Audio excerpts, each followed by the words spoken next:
cautiously optimistic, I think. This has to be the year where we get the deal. We can't postpone these things any longer. I think I and my colleagues in the APPG for Gibraltar are optimistic that the progress and the mood music seems to be positive on all sides, which is really important. What we're pressing the UK government on is the need to move swiftly on this, because we don't want a situation that we had last year where we're always there and the Spanish government collapses and then there's nobody to negotiate with. We know where Gibraltar stands with its government now. You've had your elections. We are unlikely to have our elections until the latter part of this year, so there is a window for us to move quickly on this, and that's what we've been pressing the new Foreign Secretary, Lord Cameron, who I've been in touch with and have spoken about directly to on this, and of course the Prime Minister as well.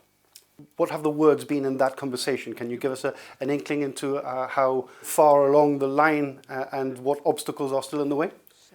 I think the obstacles are probably those that have been well ventilated before. There are some technical issues, some issues around the airport and so on. They're essentially, I think, on the Spanish side. I think the UK government's position and that of the Gibraltar government are completely aligned.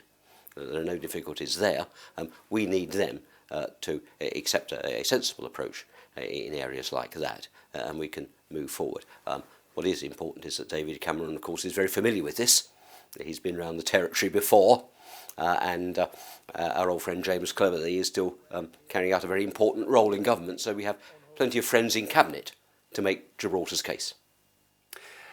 Is there perhaps a risk that if the dialogue drags on a little bit too much and we do enter that area of the UK having to call its own election, that some of the progress could be lost, or is it something that gets moved forward by diplomats rather than politicians? It doesn't mean everything has to be put on hold, because of course if there were to be an election in the earlier part of the year, which I think is unlikely, but you can never rule anything out, officials can of course continue to talk.